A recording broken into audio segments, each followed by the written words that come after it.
The Bottleneck of Trust. Hey, legends, James Russell here from TradieVA. And every week on the Time Rich Tradie, we find out what it takes to build a trade empire, get you off those tools, hopefully not spend 80 hours a week doing it and losing all that hair. If you like what you hear, subscribe to get some more juice or share it with a friend. All right, we're going to talk today about the real reason that you're having to do every task by yourself and it keeps coming back to you. And I talk a lot about running out of time, lack of systems, etc. But it's not a lack of time. It's not a lack of systems. It's not having the wrong people. It's a lack of trust. Yesterday, in a conversation I was having with a client who, on the group call, he's having a great experience with his talent. He's letting stuff go. And then he was like, oh yeah, but I obviously haven't passed over anything to do with Xero or my account stuff. Because, the trust. So how long you been working? Oh, a few months. Do you trust him? Oh, yeah, I guess I do. But see, then there was the conversation.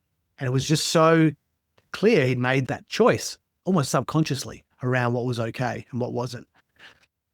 You're spending hours checking every quote, approving every material order, saying, that wasn't done the way I was doing it, making every final decision. We've spoken about this on the episode around green lights. The mentality is going to be a silent killer for both your business and your psychological and mental health. It turns you into that bottleneck, that single point of failure that prevents your team from taking initiative. They're too scared, prevents your business from scaling. It's far more debilitating than bad systems or bad people, and it actually affects them anyway. So the truth is your team's mistakes aren't the problem. In fact, you'll see a drop in mistakes, but only because you're not giving them anything to do mistakes with. So what is the solution? Because you've still got that problem. You can't just go, let's just flip a switch. Trust isn't like that. It's not something you can just flip a switch and put in a process and it's just done. It's a muscle that you have to build over time. The secret is to be able to start small, delegate with clarity, create a flow that allows your team to let's call it earn your trust. I personally believe it's more about earning your distrust. That's a story for another day, and grow into that role and achieve their outcomes. So what are the 3 things you could do today, straight away, to start building that, letting stuff go in a way that doesn't leave you with that, I may as well done it myself. I'm spending more time checking it. Your issues, you've been saying these phrases to, or if you have, this episode is for you. If you've been saying, I spend more time checking than doing, people aren't doing the way I want them to do it, my team don't have initiative, I may as well have done it myself. This is your answer.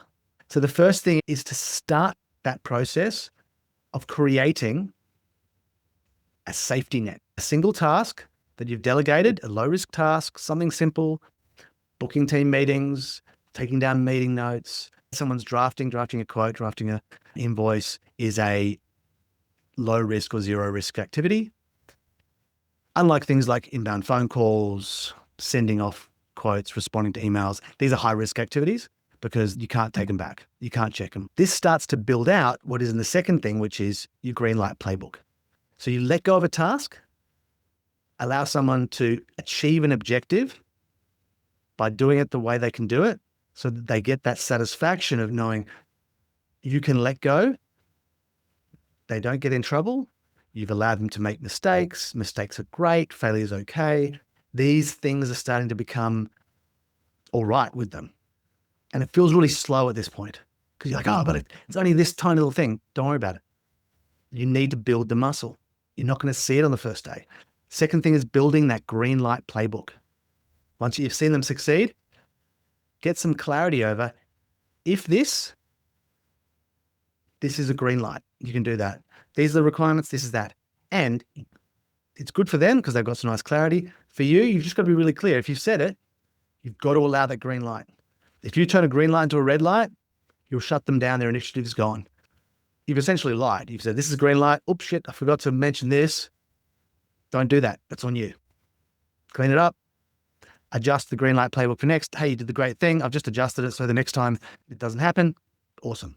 Create that, start building up that green light playbook. And the last thing is what happened yesterday. Get real about trust. Stop making assumptions about what can and cannot be let go. In relation to that finance thing, I said, okay, so tell me what you're not trusting. What could go wrong? Okay, they could allocate the wrong tax code. And I said, okay, do they do drafts? Can you see it? Oh yeah, they can just do a draft and I can approve it. Do you have an accountant, a bookkeeper at the end of the month who's checking your chart of accounts? Oh yeah, I've got that. So is that really a problem? Ask yourself, is that a problem? What is the worst that can happen if I let go of that? What is the best that can happen? And what's the best, worst, most likely? So as you are looking to things to let go, best, worst, most likely, don't do the I don't trust it. Look at the worst case scenario. Look at how you would deal with the worst case scenario that would encourage them and allow them to succeed, and then let it go, right? Get real with what trust is, right? Because it's not what you think. You're making assumptions like my client did yesterday. I can't let go of my accounts because they're offshore. What does that even mean? Is there just as much risk with someone there? Actually run through and go, check the facts, right? So number one, start small, let go of a task, build your green light playbook. Number two, make sure that you've got clarity over what results in them being able to do things without your input. And three, check the facts. Get worst case, best case, most likely, so that you can actually handle the tasks letting go, knowing what's really going on. Final thoughts. Your team is going to rise to the level of your trust and you're supporting them, the objectives. Your business is going to grow to the level of trust that you have and support in your team. When you stop seeing your team as an extension of your own hands and start seeing them as capable leaders, people able to achieve those objectives with the right support, you're never going to unlock their full potential. This is how you stop being a micromanager and start being a mentor. This is how you stop being the bottleneck and start building a business that runs on trust, not your fear of failure. And don't think this is just for your admin. Every single one of your site supervisors, your apprentices, all exactly the same. Get to the gym, start building that trust muscle every day, and you'll be a trust bodybuilder in no time. That's a really terrible analogy. Anyway, legends, if this one hit home and you just feel like you're still wearing those hats and you've said any of those phrases, don't sit on it. Start building that muscle today. If you know someone, share it. Your business insanity does depend on the clarity of those systems. And as always, systemize it, optimize it, delegate it so you can scale it, and catch you in the next one.